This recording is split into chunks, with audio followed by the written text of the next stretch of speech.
हम समझते हैं कि उसको इस पर अमल करना चाहिए। एक बात तो ये मुझे कहना है। दूसरी बात ये कहनी है इसी संदर्भ में कि नीतीश बाबू शुरू से 3C की बात करते रहे, करप्शन, क्रिमिनलाइजेशन और कम्युनलाइजेशन के खिलाफ जीरो टॉलरेंस के नेता अपने को कहते रहे। तो हम कहना चाहते हैं कि इस बार उनके परीक्षा की घड़ी और हमने अपील की है कि आप हमारा साथ दें, इंडिया गठबंधन का साथ दें। अब भी समय है और आप जनादेश का सम्मान करें। यह जनादेश इस बात के लिए आया है कि मोदी जी सत्ता से छुट्टी पाएँ। बहुत हद तक उन्होंने देश की अर्थव्यवस्था को डैमेज किया है, काफ़ी उन्होंने देश के सामाजिक ताने बाने को डैमेज किया है। तो अब देश को उनसे छुट्टी चाहिए और इंडिया गठबंधन को सामने लाने में वो मदद करें। तो यही दो बात मैं आपसे कहना चाहता हूँ। बहुत बहुत धन्यवाद। बनाने, उसको विकसित करने, उसको किसानों के लिए लाभदायक बनाने के लिए आवाज़ बुलंद करेंगे और सिंचाई संसाधनों को मजबूत बनावे सरकार हर राज्य में, और जो कृषि में लागत है उसका दाम घटावे। महंगाई के कारण किसानों को कोई फायदा नहीं होता, पूरे देश की खेती घाटे में जा रही है। देश का व्यापार आज पटरी से उतर गया है।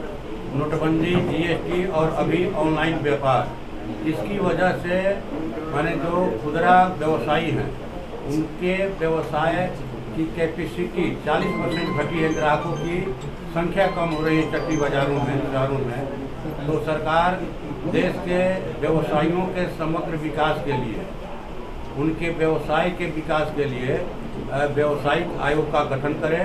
हम आप लोगों के माध्यम से ये बात अभी ही उठा दे रहे हैं, लोकसभा में इसको लेकर के लड़ेंगे।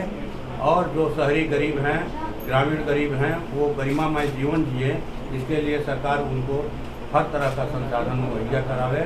और देश के अंदर जो छात्र युवाओं के अंदर रोजगार को लेकर के एक हताशा निराशा है, सरकार इसको दूर करे।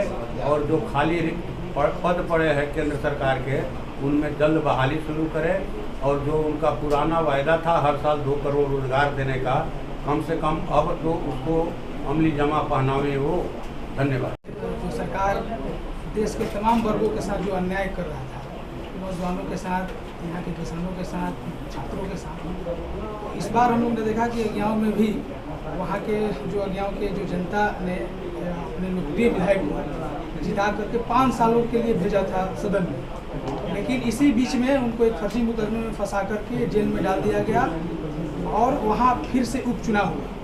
तो उपचुनाव में तो जनता ने इस अन्याय का बदला ले लिया है और फिर से अपने प्रतिनिधि को, अपने विधायक को जिता दिया। और वहाँ हम लोग देख रहे हैं कि अभी बिहार में भी अब लगातार ये चल रहा है। जो भी गरीब गुरबों के लड़ाई लड़ने वाले नेता लोग हैं, कार्यकर्ता हैं, गांव के कार्यकर्ता नेता हैं, उनको किसी न किसी रूप में फंसाया जा रहा है और जेलों में डाला जा रहा है। और बिहार में इस रूप में हम लोग देख रहे हैं।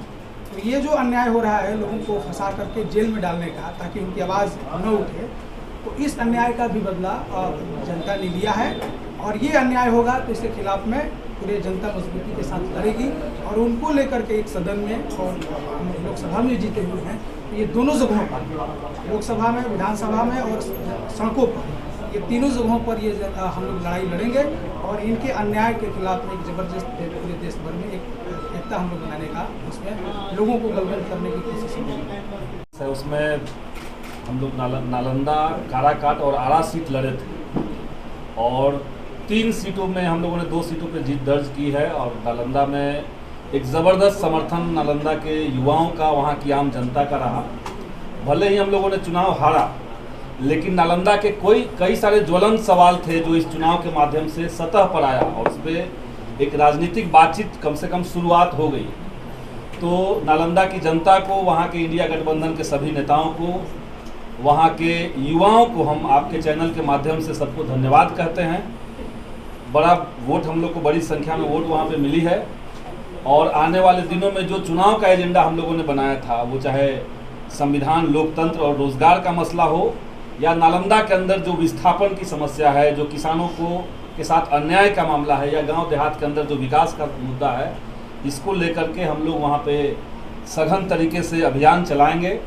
और आज हम लोग नालंदा, यहाँ से तुरंत आपके प्रेस कॉन्फ्रेंस के बाद हम लोग नालंदा ही निकल रहे हैं। वहाँ पे बैठक है, 2 राउंड की बैठक है। और उसके बाद बिहार विधानसभा का जब सत्र चलेगा तो नालंदा में जितने लेवल पे अन्याय लोगों के साथ हुआ है उसको हम लोग सदन के अंदर भी उठाएंगे। संघर्ष हमारा जारी रहेगा।